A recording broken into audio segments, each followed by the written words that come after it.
Good evening, round of applause. It works. So welcome everybody, SpeakuP Monday, episode number 405 tonight. I know, 405 episodes. Brother Detlef, thank you. So double clap, I don't mind that. So a double clap, don't mind that. It rhymes too. So tonight is all about Bali Ocean Days, right? So we're going to have a chat in a minute to my sister Yoke Darmawan, my brother Pascal, Philippe. You can figure out the family connection afterwards.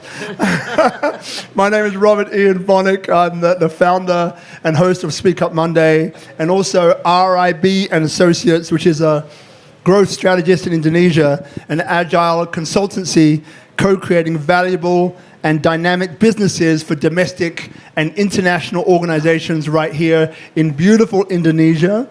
Now, SpeakuP Monday, Destination Indonesia, is an unapologetic view of how do we find Indonesians, foreigners who are doing incredible things in Indonesia to come and tell their story in a way that people from overseas can look and see exactly what's going on, as opposed to secondary and tertiary sources which are not necessarily correct or accurate. So let's talk about Bali Ocean Days, sponsored by Pertamina, the Intercontinental Bali Resort, Taman Safari Indonesia, Jetstar, the media group as the official media partner, organized by Sky Blue Sea Foundation and our good friends at Bali Ocean Days co-founders that are before me, which is obviously Yoke Darmawan and Pascal, Philippe. So look, I can put that down now. So let's get started. So Bali Ocean Days, probably the first question, maybe for you, Yoke, is what is it setting out to do? And why is that important now? For me, I try to fill in something that is missing. When we talk about sustainability, when we talk about preserve the wealth of Indonesia, in this case is the ocean, there's something missing. There's always a lot of buzz, but not so much attached to the heart of the community. So that's why I reached to you 2 years ago when I said, I started from the UN World Ocean Day, and I said, Robert, how come Bali's not here? How come Indonesia not here? So this is how it started. I want to create a melting pot when government as the regulators, the academic people who do research and study, and then the people the industry people, the corporate, the community, and they all learn one to another, and maybe a networking that help them to do their business better or simply become a better human being, something like that. So what you've created is phenomenal. And I remember our conversation, right?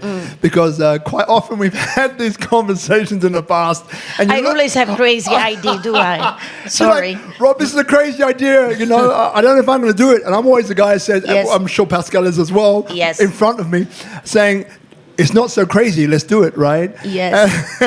And I mean, now you've got a 2-day event, this 2-day conference event at the Intercontinental in Bali, which is going to be this week. It's sold out. You've got like 30 speakers. There's more government ministers I've seen on one ticket than this. So you've got all of that. And it's community-driven, right? Yes. So you had this community-driven initiative that is highly impactful for Bali. It's where people like us who are, not necessarily in government can get to have this cursory glance or this bird's eye view on how policy or conversation around this topic is made, right? Yes. And then also had this opportunity to meet one another. I mean, over here, I'm going to call her out, Scale Climate Action, Jen, and there's a few others over here, Graham, and a few other wonderful people, Detlev, and let me look at, there he is, my brother Helix.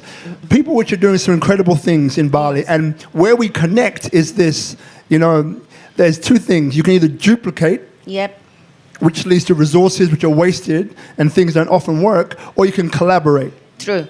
Because Robert, when the government doing a project like that, they call it a project, and I want to call it a program that we can do as an annual event. That's number one. And number two, when government doing a G2G programs, there's no stakeholders got invited or to be part of the event, or even take away the learning and do their own practice. This is what I thought is missing. So Bali Ocean Day is aiming purely to get the curated speakers talking to the community, talking to people with different disciplinary, talking to people that have interest and the same goal, which is loving Indonesia and beyond from the sea. Something like that. Love that. And so Pascal, my French brother. She got stressed. He got so stressed with me. But he looks amazing. It's all right. Look at this handsome guy over here. Look at him. He looks in control. Everything's cool. Elvis Presley. Because Pascal in charge with the speakers. There are 30 speakers. And showcase exhibitors and Hold on a second. Let's have a straw poll here. Who thinks Pascal looks stressed? Say he looks stressed. Oh, if you think Pascal looks cool, say if Pascal looks cool, say he looks cool. Just say he looks cool. He looks cool. You look right. cool. Okay. So cool. man, really appreciate. I love you all. Now you start singing. All right. In a minute, we're going to break into a tap dancing routine. That's okay. I don't mind that. It's an open show. So, Pascal, so Bali Ocean Days, right? So what is the interest for you, apart from obviously being the business development manager, at Darmawan Associates, but I know you've been here for a long time, French embassy background, and been here for many, many years. So how did you come to this project, and what excites you about this project?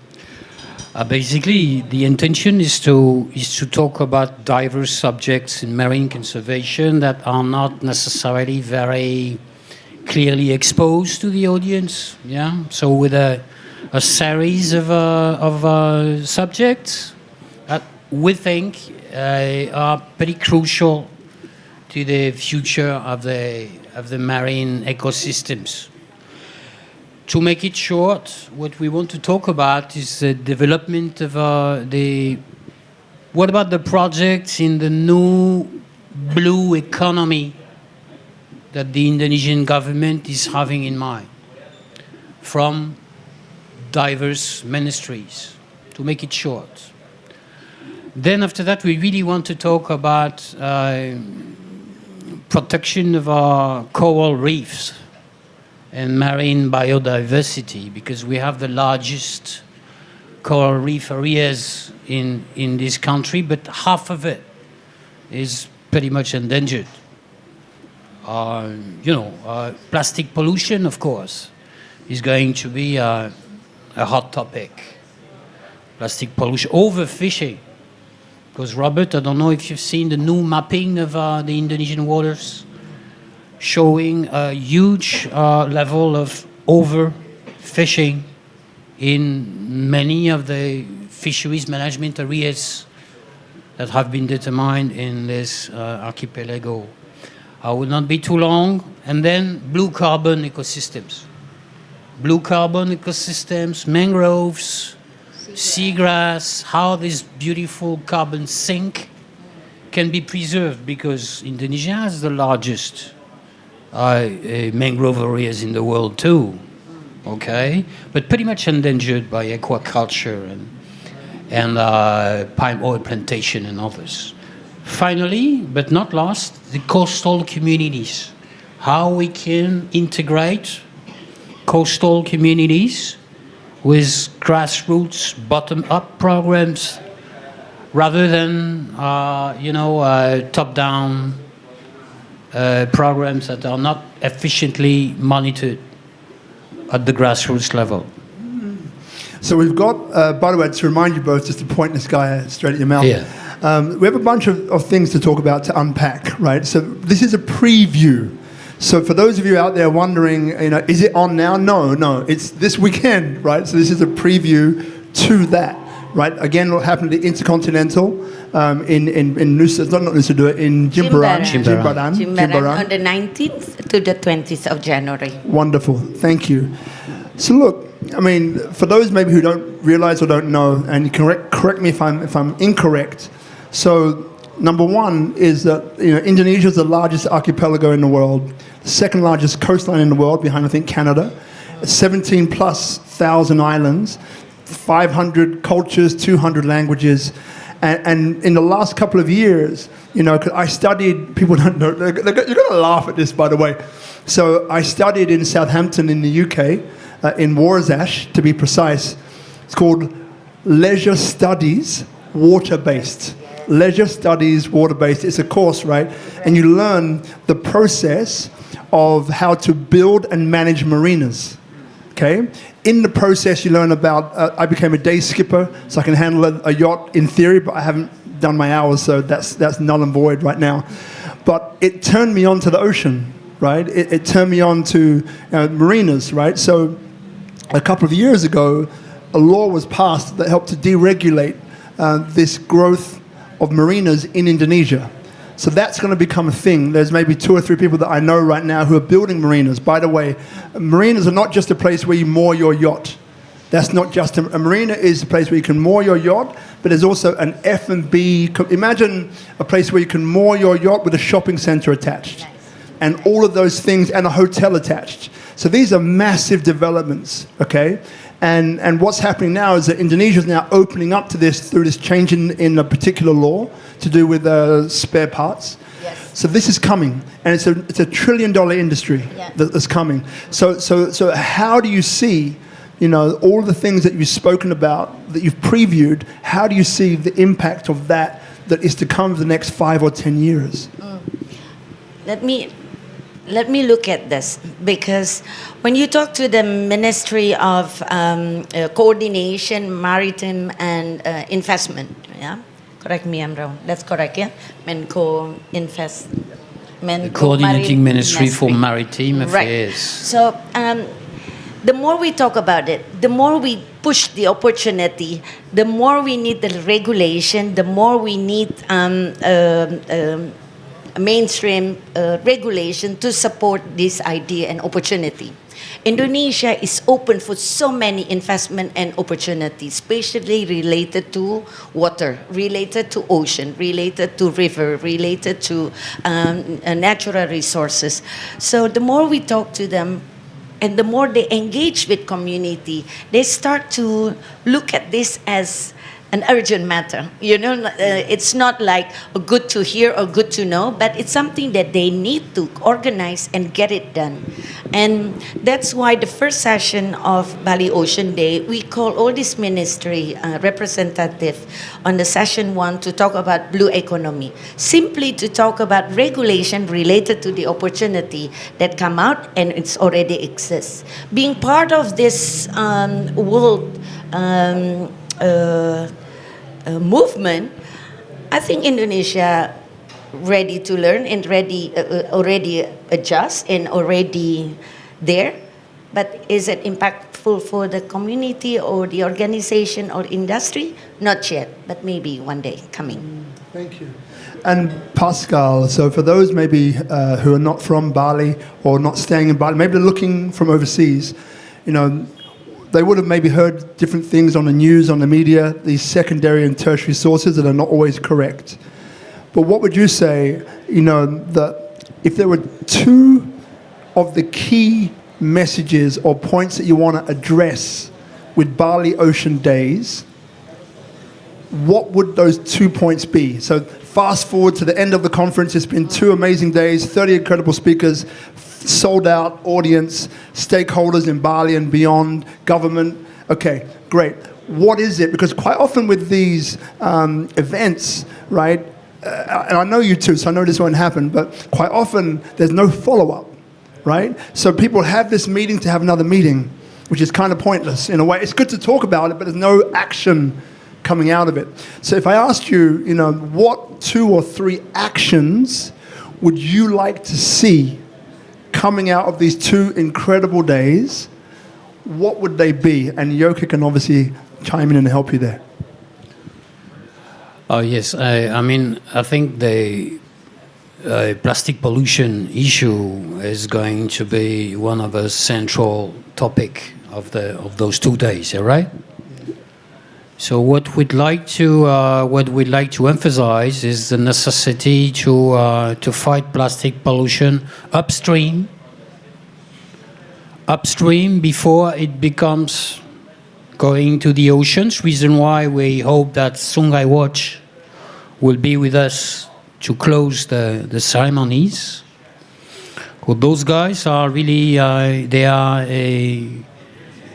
dealing with 180 rivers in Bali, only to try to make an effort on restricting pollution downstream the ocean. So we would like to emphasize this urgency of trying to get the industries aware about the necessity to reduce drastically single-use plastics, of course. Okay, and a second message could be related to, let's say, coral reef protections. How we can develop an ecotourism with less impact on the seashores, how we can reduce these overfishing issues that we mentioned previously, to make it possible for the resources to develop, because we are in a quite difficult situation in many of those seas. But this year, Robert, is not for us to do pledges and commitments yet. We are still new, and this first year is really raising awareness and pointing on a series of critical issues, and then before the next year event, to develop that with stakeholders through a series of podcasts and workshops, and activate this beautiful community from one year to another. This is what we are trying to develop. And to add on that, I really hope that the takeaway message is helping community or anyone in the industry to make some changes. So it's like a series of mini goals. Because mini goals, it should be you to decide whether you can achieve it or not. Because I really believe together, the more you push this on the table, the more people creating a small goals, that together we can make some changes. That's number one. And number two, because in the event, the beauty of Bali Ocean Days is the curated speakers, from scientists to regulator to people who actually doing it, the practices, practicing their sustainable, like a sample or their what do you call it? Like the walk the talk, like they're the one who actually doing it. So I hope there's a lot of learning experience, and within themselves, within stakeholders. Please do meet, learn, and get connected. Because only by doing it, we make some changes. I don't want to be in control and take ownership of Bali Ocean Day. I want to be just the catalyst. I learned from you. You said it's a catalyst that, poke and facilitate the process of learning and facilitate the process of making decision and also the process of making some changes. I believe in the process, not necessarily a destination. Ooh, I like that. That's a good word. But maybe, Robert, what we need to do also is really to do, government policy, designing policies is one thing. The problem in this country is implementing policies, and third, monitoring results. So, because the intentions are here, Now, how do we implement? And how do we monitor? And we think that conjunction of high tech from one side, AI, satellite images, high technology, just to map what's going on the waters, what's really going on, not what is reported by AIS systems that can be switched off. What is really going on?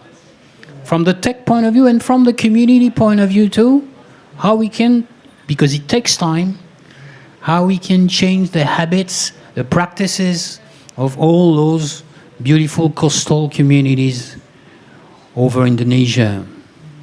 You know, there's two things. So number one is that, so tonight we're going to go to questions early. So if you have questions for me, I know you do, Jen, and Graham, you've always got something to say, in a good way, right? Detlef, that was, I already knew you were going to ask a question. So what I'd like to do is think about a question that you have in mind. Now the frame is maybe no more than 30 or 45 seconds to explain the question, otherwise we'll be here forever. So in other words, think, how can I frame my question without too much preamble, right? Which might be difficult for you, mate. Just, it's for you. Did you see his face? How I just pointed him out? I love you, Graham. It's good. Yeah. So just think about that. In a minute, Brother Hadis will grab this microphone in a minute, and then we'll take it to the audience. So firstly, before that, just wanted to have a quick show of hands. So who here would regard themselves as a stakeholder in the marine conservation movement? Just raise your hand. Be confident. There you go. Wonderful. Love it. Okay, great. Wonderful. So you'll be the first questions. I expect a question from each of you. I wasn't setting you up, was I? Maybe just a little bit. All right. So one of the things which I've seen, as you mentioned before, you know, implementation is really the key, and monitoring. Those two aspects have proved to be quite a challenge here. So you know, I think that what you've done and what has been co-created is amazing, because you have the right people in the room. And for any conversation to take place, you've got to have the right people involved. Absolutely. Right? Yep. And the right people are involved. And you've done a phenomenal job. As I said, there's more ministries and speakers on the ticket than I've seen at most events that I've seen in the last 4 or 5 years. So again, I know you two, so I know that you're dogged, you're determined, and you're capable, and you come with pure intention and heart, right? Which is very important. So I think this is going to be a great success, right? It will be. Okay. So what we're going to do then... Thank you, Robert. You're welcome. So Hadis, we grab this microphone here, and then who's got the question ready? Yeah, Graham. We got Amanda Helix over here, and then we'll go to Graham afterwards. So remember, you will be on camera, okay? Those who are asking questions. If you don't want to be on camera, then just wait till afterwards at the end, and we'll switch off the cameras. You can ask your question. And then once the microphone comes to you, it'll take a few seconds for us to mic you up, and then feel free to point this mic at your mouth and speak your question. All right, we're just getting ready there, Brother Helix. We did it earlier. Just let me know. Well, whilst Guzman is getting you ready, so if you're just tuning in now, you're watching SpeakuP Monday, episode number 405. This is the Bali Ocean Days preview, which is going to happen this weekend, right, in Jimbaran at the Intercontinental Bali Resort. Right? So make sure, if you're not going, then you're going to miss out. But you're going to be recording it or showing something online? Yes. Wonderful. And where can people see that? Yeah, so maybe just while we're getting ready over here, if people want to tune in remotely, how can they do that? We're going to... Right now, we're not ready for an online immediate, but I'm going to record it and play it on YouTube. So there's a lot of chunk of subject, and then the learning based on the speakers. So there's a lot more that we can learn from there and get connected. Because again, I'm collecting people that build up their interest, build up their motivation to go further on their mission. I think also to mention that because Sky Blue Sea Foundation is actually consists of people with different disciplinary. They are architects, scientists, food tech. There's a lot of people with different background helping out. So that's why my distribution of this video will not go for only a certain stakeholders, but really to be across disciplinary. And I want to see a more and merrier people next year to be able to contribute what has already been done. Something like that. Love that. Thank you. Brother Guzman, we're ready to go to Helix? Okay, Brother Helix, over to you. Hey guys, well thank you so much for what you're doing. Beautiful and such important work. Pascal, you brought up Sungai Watch. I'm a huge fan of their work, love them, but also it's essentially treating the problem, right? Not, so it's a bit of a Band-Aid. How do we bring education into Bali? Because my understanding, at least, is that part of the issue is that, the Balinese have been throwing away their trash into the rivers for years, but it was organic, for centuries, right? And so how do we bring education, get the Balinese people more inspired and motivated, and I think there are financial incentives potentially, but how are we addressing that and the education about plastics in the rivers? Thanks, brother.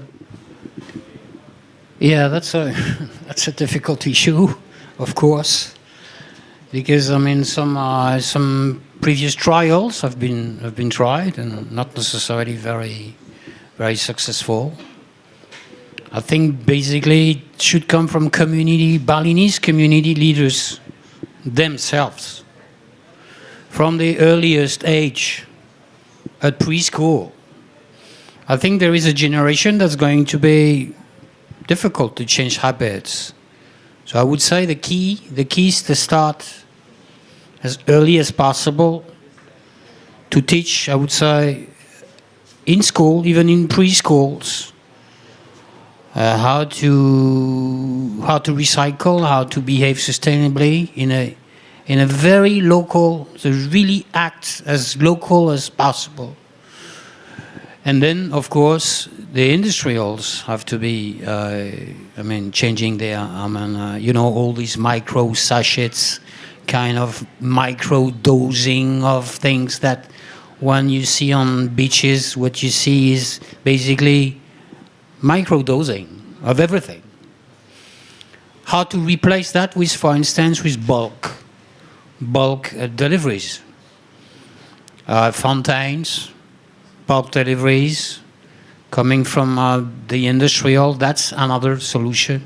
So it's both from industries and grassroots levels. Let me add on that one. We are on a movement, so that's why my job is to poke and many different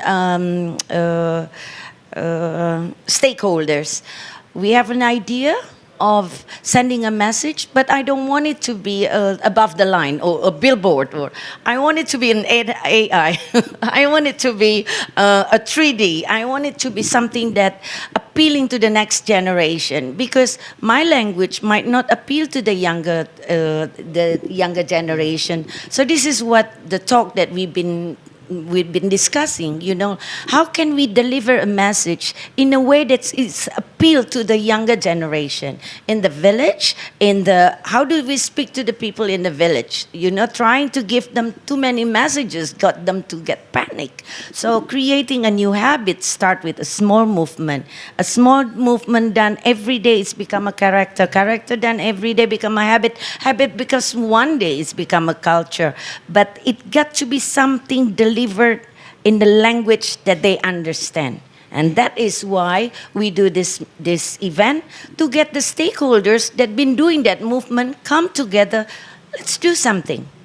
Maybe I'm the one who knock on the industry to get the funding. I don't know. I will ask Robert to help me. But funding is certainly an obstacle, but the concept is there. Find a way to communicate the younger generation in the language they understand. Something like I'm just going to add one thing to that, right? As you might get the view or you might get the feeling now. I'm laughing because I know what I'm going to say. I've got a feeling I know how you're going to react. Maybe not. When Yoke asks you to do something, there is no choice. Oh dear. She asks you like you have a choice. You don't have it. Look at Pascal's face. Oh, no. He didn't sign up for this. No, look. in all sincerity and honesty, I love both of these people. I love Yoke a great deal, and that's the impact and the effect that she has on me. It's like whenever she asks me, it's like yes. I'm like, why did I say yes again? I'm busy. So jokes aside, you know, it takes all of us. Yes. Right? That's the point. So someone like a Yoke is one who pushes and prods and cajoles and teases and finds a way to get 30 government ministers and government-related people to come to Bali to talk. Right? That's what she does. That's her role in all of this. Pascal is cool, he's French, he's beautiful, right? But there's more than that. But Pascal, he's a guy, right, who's just behind the scenes, is orchestrating and is dictating and is basically finding and pinpointing the right relationships and people that need to come on board to make this, to give it some weight and some substance, which is why they work really well together. So being in a country where the motto of the country is unity and diversity, where Gotong Royong, which means that the community comes together to solve a community challenge, we're in the right place, right? It's true. And that's what I really getting a few goosebumps. That's what I intuit, and that's why I love you guys, right? And that's why I'll always help you, because the mission, the vibe, the values that you have are ones which I truly believe in.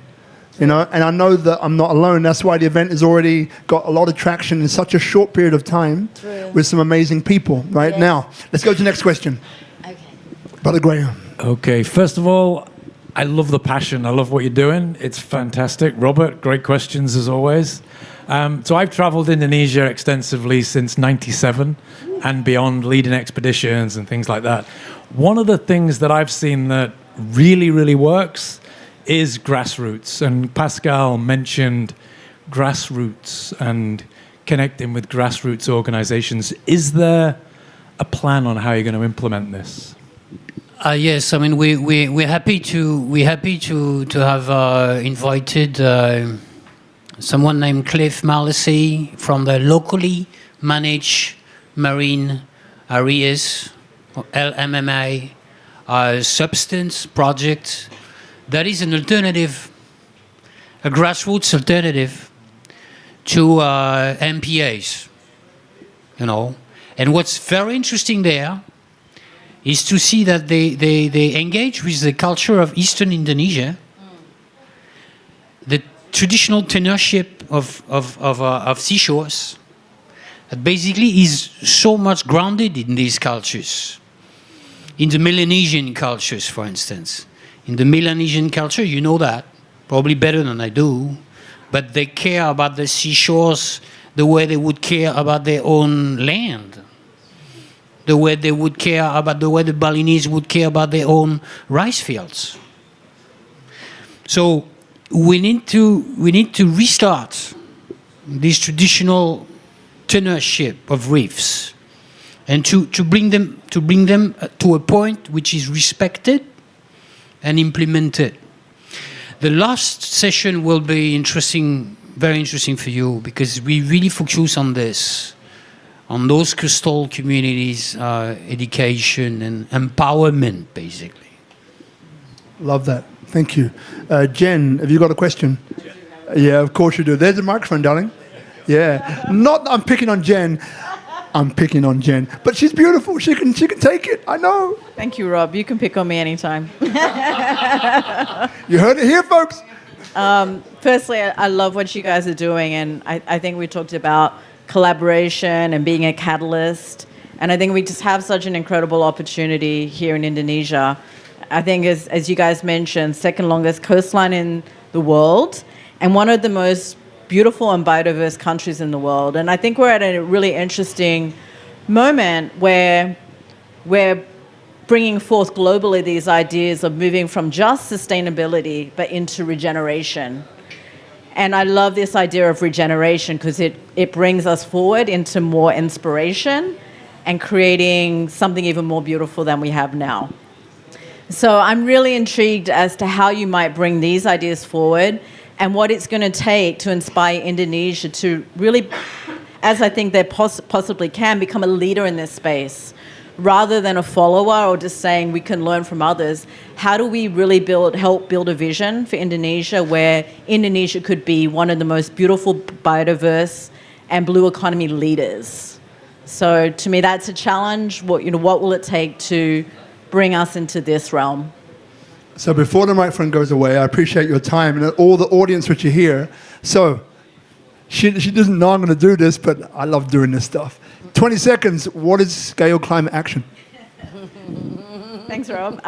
So Scale Climate Action, again, we're a community of people that care, and we care about not only sustainability, but this idea of regeneration. So we're bringing people together across Bali and other parts of Indonesia. We're highlighting organizations that are doing incredible work, and we're trying to find ways to help them accelerate and grow with the support of each other in the community. So again, very open to collaboration. We aim to be a catalyst, Yes. and we are really hoping to just get more and more people into this world and having conversations that bring Indonesia forward in a way that is regenerative. Wonderful. Love that. Love that. Now, Alex, you want to say something, or you're good? Okay, I like that. So we've got the Detlev over here for a question. So if you pass that microphone to... Sorry? Oh, you haven't asked your question yet? Yes. Oh, sorry. Yes. Yeah, so while we... I'm so excited. So while we transfer the mic, she's going to answer the question. Yes. So my background is on branding and PR, and my background is branding, marketing, and human resources. Somehow, communication is one thing that I'm passionate about.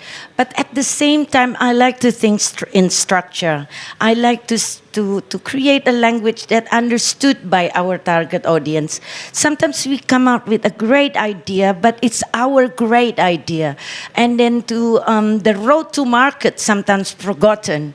So we speak to people that has fund, for example, sponsors or government, but then we forgot the language that inspired the people to actually take ownership, independently make the difference. So I would love to sit together with you one day. We play, and then get people to participate and create the bigger impact for more people. But it cannot be done by one initiative. It got to be multiple initiative.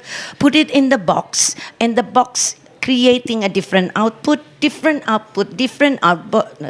I say it right? Yes, right.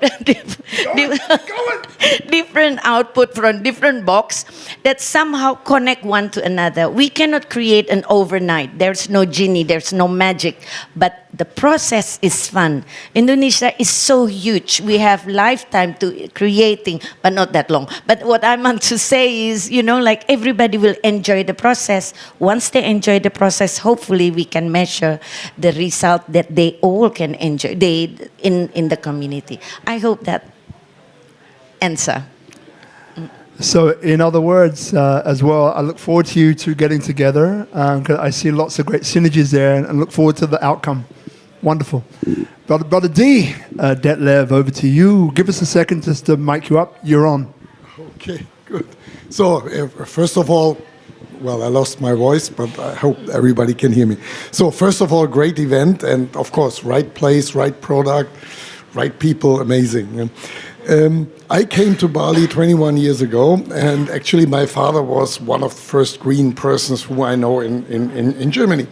So when I came to Bali 21 years ago, I was relaxed in a way that I say, hey, it took 30, 40 years in Germany that streets are clean, so this will happen in Bali probably a little bit faster.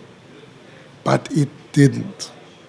What I forgot in this calculation, and this is what the whole world talks about Indonesia right now, is in these 20 years, this enormous financial growth of the country, what allowed people to spend so much more money for this, what you call these small containers and small ships, what everybody drop everywhere.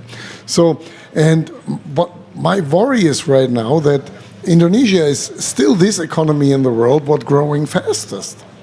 So, and this we have to price into the next, let's say, 10 years, that not only the awareness, also that the country will get more rich and will drop more garbage.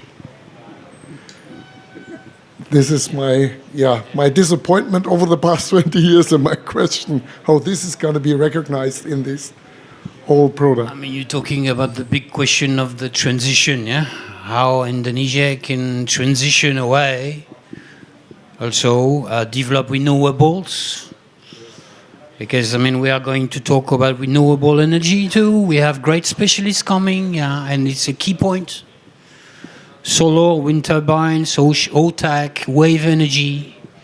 I mean, how we can transition slowly but surely away from highly carbonated sources of energies.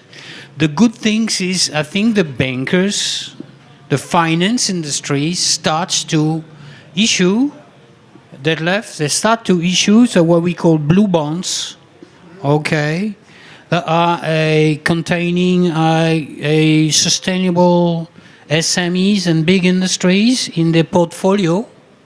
And the good sign is that those bonds have been oversubscribed, but many times. Mandiri tried that very successfully. BRI tried that. So that means that the mindset is changing, right? The mindset is changing to finance mega projects in renewables.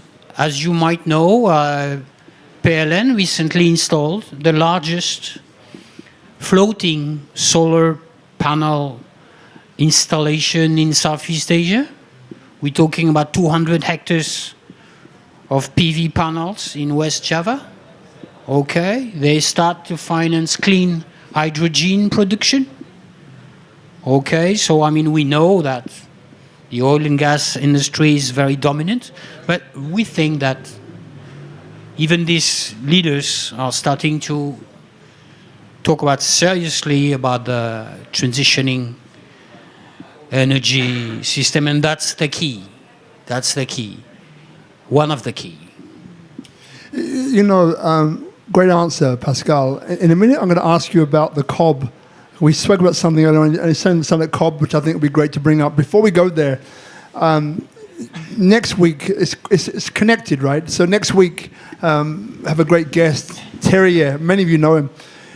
Here's a guy who's grown up in Indonesia for many years, originally from Norway, and is one of the people who has the acutest understanding of the legal, geopolitical history of Indonesia and how that can empower entrepreneurs or investors who are drawn to Indonesia. And so next week, it's going to be a great conversation because, again, each time I speak to him, I learn something new.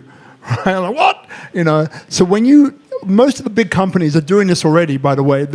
Before they really put the roots in, they find out all about the last couple of hundred years and see how things are moving, which direction they're moving, the ethos from a geopolitical, legal point of view as well. So next week will be really interesting because it all connects, right?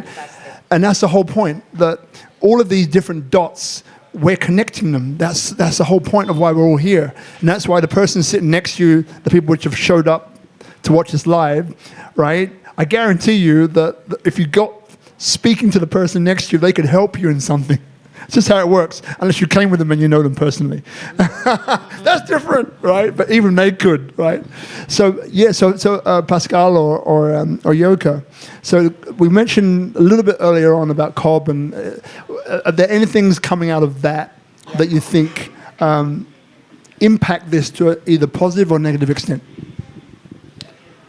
I'd say, is the glass half full or half empty about this COP28, yeah? I mean, in Dubai, people have diverse opinions about what has happened in those days, yeah, right? However, we can say that, I mean, since Paris, COP15, this is possibly one of the most successful COP ever made in terms of pledging to transition away. And the point is, it was at the heart of the oil industry. So what do? Do we put the oil industry away and keep them, pushing them away as the foes? Or do we try to convince those guys that they can be the main actors of the change? Pertamina being a sponsor. Yes, Right? this is very interesting about this Pertamina. The founder of Sky Blue Sea introduced us to Pertamina. And I look at Pascal and I said, Pascal, what do our stakeholders going to say? And then from there, I learn and study about what Pertamina does. Very interesting. This is not about the greenwash. Then this tickled me because it's about the green energy that they do. They have collected around thousands of small village activation on using water in the river, wind, like wave, like so many different mini projects. And I said, if they have money and I have communication or words, maybe I can get them I can translate their mission that impactful for the audience, that I can talk to the kids in the village. Then maybe from there we can just give birth to so many little activators or facilitators in the process. So I said I don't want to talk about negativity of what people do and so. I want to play strength to strength. What is your strength? What is mine? What is yours? Let's put it together. Pertamina certainly have fund.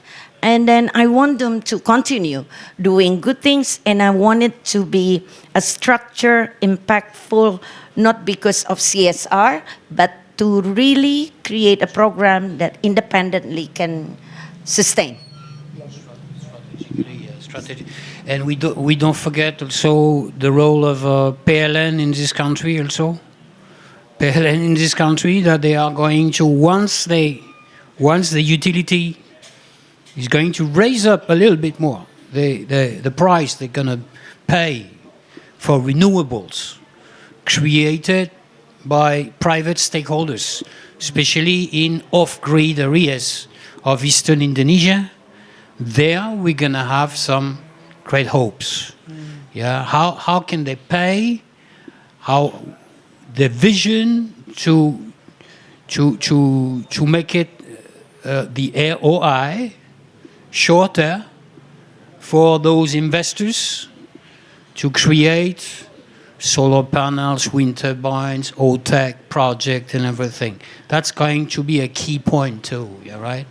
How the public utilities is going to treat those renewable producers. So look, we're going to be coming towards the end of this one tonight, but there's a few things that I'd like to say and ask before we do. Because I'd like you guys to meet up afterwards and have a chat. I think it's more important that you speak together than we talk to you. So if there's one more question for anyone who has a burning question, feel free to raise their hand. Yeah? It's a burning question? Okay. Then if we pass the microphone to Graham again, wherever that microphone is, and then after that, we will... well, there's two things. So actually three. So one is... I want you, Yoke, I would love you to go through the plan of what's going to happen on each day. Yeah. Just the main points for you. That would be fantastic. And then also, I'd love you to comment on, people watching from overseas or from Indonesia or sitting here, how can they contribute to what you're doing, to Bali Ocean Days? And then if there's anything else that you would have loved to have said but didn't get the opportunity, then we'll give you some time as well. I'll remember all three of those so you don't have to, but I'm just priming you now. Graham, over to you. Just give us a minute, brother. Okay, so there was quite a few questions about trash. One of the things that is rarely spoken about is how did the trash situation, how was that solved in overseas? Fundamentally, it was solved by legislation, enforcement. I mean, it's great to have all these plans to what you're going to do with the trash, but how are you going to get it off the streets? How are you going to prevent people from throwing the trash away? Is there any sort of plan to talk with government bodies to try and get them to push for enforcement of regulations. Is there any plan for that? Okay. You know, when we talk about Bali as a province and a national, there is different discussion. And then who's winning? Are we waiting for who's winning? Cannot. So that's why this is an opportunity with PJ Governor, who is temporarily replacing the governor. Is that how? Yes, acting governor. Thank you. Acting governor will be joining to plan to come and open the session. For me, this is an opportunity. He actually opened for all what can be done in such a short period. No magic, but at least to put it in the agenda of 2024, for me, it's already a winning ticket because it has been bounced back from the agenda of the discussion. Everything seems forgotten because the national program and the province's program is sometimes not connected. And that's also related to the budget. So I'm hoping that my plan is very short, which is I want to talk one-on-one with him, and then let's not scare him in a way, but really put it in the agenda. I want it to be, because he can put it in agenda for the discussion 2024. Who knows whoever going to be the president and the minister, but we already put it in agenda as urgent and important. There is a box of urgent and important, by the way. So hopefully that, because he's already into sustainability, he's very interested on how this stress ecosystem and a solution. He needs everyone to give him feedback, but sometimes because we are very passionate, our feedback is a bit scary because it's a bit put them in a corner. So that is what he's trying to avoid. So we're gonna be very gentle, but putting in an agenda is a good idea already. And there we open a focus group discussion. That's it. From personal experience, the answer is yes. You can't say no to Yoke. I'm telling you, you try it. Just try it. Okay. No, I'm not that bad. No, but it's a good thing. Okay. It's not a bad thing. All right. It's a great thing, actually. So what we're going to do, so there were 3 closers, right? So one is to give us an idea. Yep. Bali Ocean Days is a preview Yes. for Bali Ocean Days, and that takes place this week and at the Intercontinental Bali Resort in Jimbaran. And 2 days, Friday and Saturday. So one is what's going to happen on each day. Yep. Another question is there anything else that maybe was in your minds, either of you, that you would love to say in closing shortly? And then the third one was... trying to think now. What the third one? Da-da-da-dam. There you go. All right. So number 1 was this. Number 2 was if there's anything left that you want to say. Number 3 was how can people contribute? Yep. There you go. Okay. Contribute to what Bali Ocean Day stands for. Right. So Bali Ocean Day, Friday, 19 January. We start at 8:30 for registration, but as a good citizen, we're going to start with Indonesia Raya singing. Yes. So the opening of the event officially with the governor, a bit of a speech and so. But the most important, we start at 9:30 with the first session, Indonesian Blue Economy Governance and Development.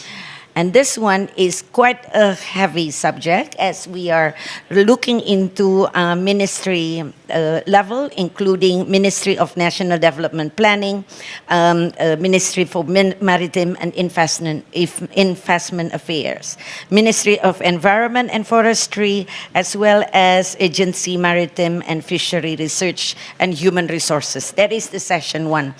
The session 1 is actually just giving an idea of what already done by Indonesia, what need to be done, and just take notes of what contribution that you can put forward. This is an opportunity. They're all there.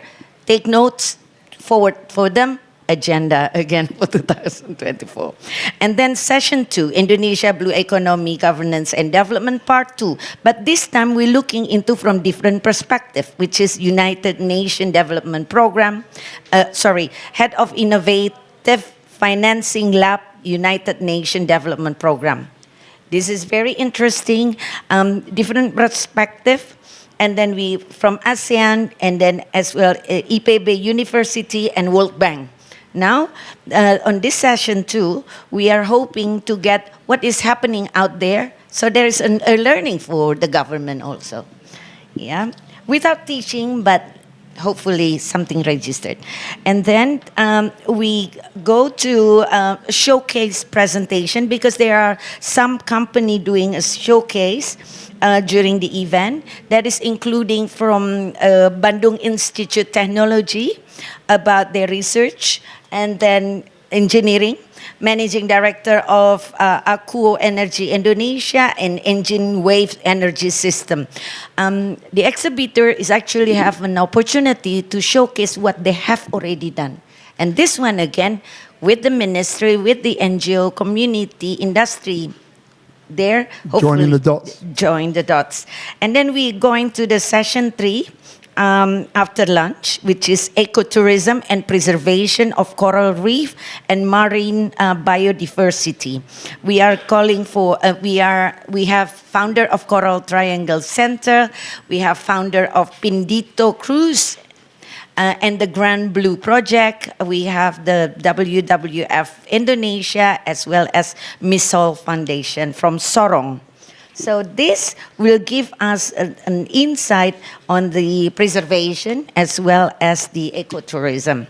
So next, we have Susie Hutomo, which is the Ecotourism Bali that you are very close to. Susie was from Body Shop. She's fantastic. And then we have Indonesia Lifeboat Association as well as the Green Hope to speak. They are the exhibitors and they want to showcase of what they have done. And that is the end of day 1, and that is close with the interaction and networking as well as to take notes on what need to be done or collecting feedback. And then Saturday, yes, we have Prof. Emil Salim. He's the former Minister of Environment and Economist. The first one, my God, he's probably 93 years old. He will speak online to the audience, but this is probably the pioneer of the environmental development here in this country. Right. So very interesting. That is at 9 o'clock. And then we start with session 4, which is waste treatment and reduction for ocean plastic pollution. There you go. Plastic pollution is always interesting because the 7 Clean Seas will talk. National Plastic Action Partnership will be there. Aliansi Zero Waste Indonesia as well as Sea Cleaners will speak. The interaction will be there, and then this continue again with the showcase from the University of Melbourne.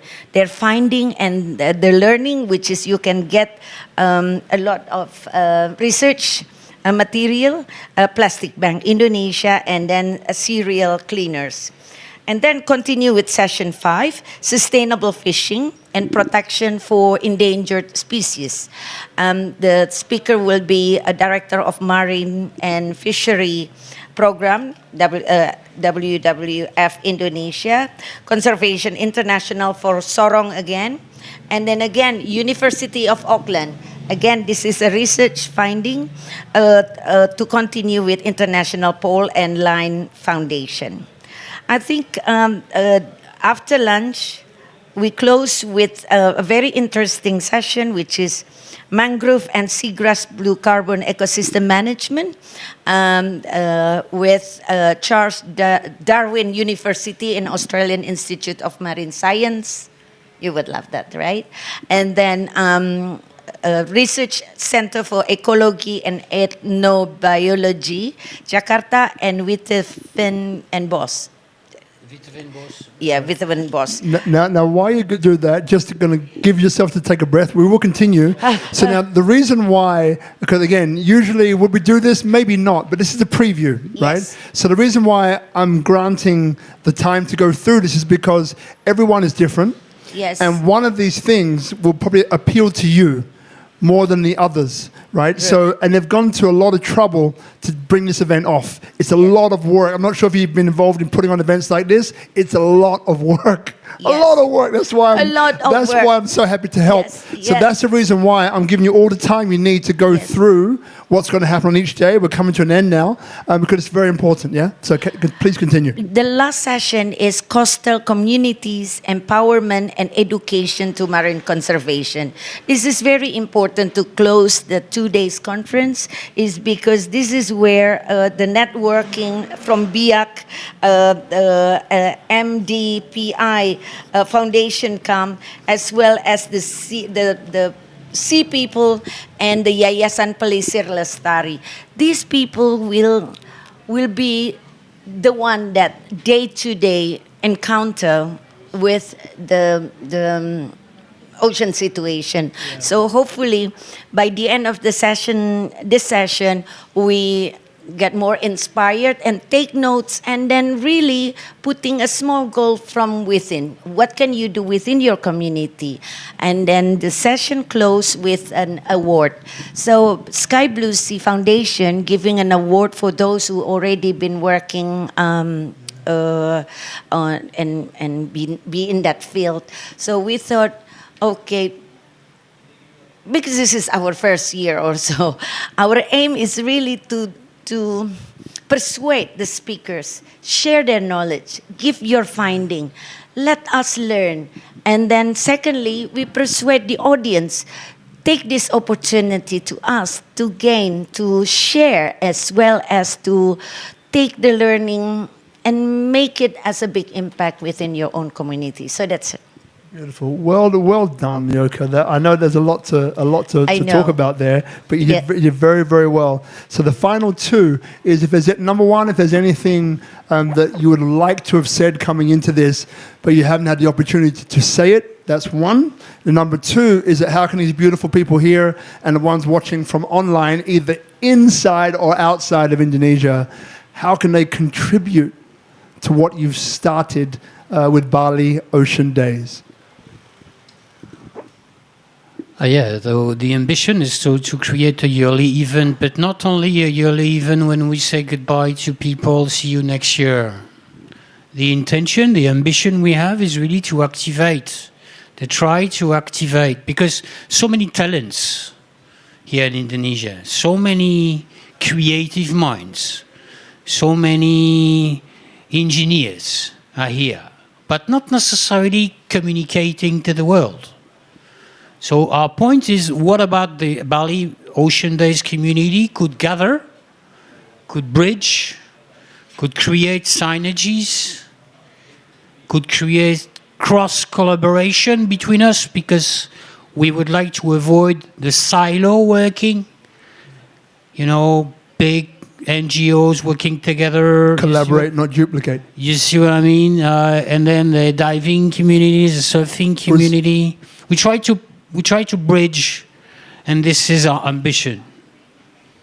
Our ambition is there. Thank you, brother. Thank you. Okay, Sister Yoke, now is there anything you want to contribute to that, or you can answer the other question of how can people, either watching here or being here in person, contribute to Bali Ocean Days? I like people to walk the talk. It's very difficult to be disciplined, to be committed, as well as to be kind. Because when you believe in something, you want people to believe the same, and you end up forceful and you become not nice. And that's demotivate people to do what you do. This is what my learning, because I like people to be just nice. Take your time. Educate, be with people around you and get them take ownership of the habit. It takes time, but just be patient and nice. Be nice, I guess. Yeah, I get it. I get it. So look, Will, first I just want to say, Thank you to both of you, and obviously to all of the committees behind and the organizations behind. We have you two here today, but I know there's always a team, right? There's always a team behind who are helping, assisting, and doing some hard work that's never really acknowledged, but it has to happen to bring something like this to fruition. Thank your sponsors. We've spoken about Pertamina. We've spoken about the Intercontinental, yes. I better say right? that. There you go. Yes. Okay. And I would like to thank you, Pertamina, for believing, and then, of course, the Ministry of It's a bit. There's always one that gets you. It's a bit longer. It's the Yeah. coordinating ministries for maritime affairs and investment. Woo! And AIS Forum, and then Taman Safari, very interesting because they opened a new marine entertainment that's very interesting. And then I'd like to thank you, Jetstar, for helping us.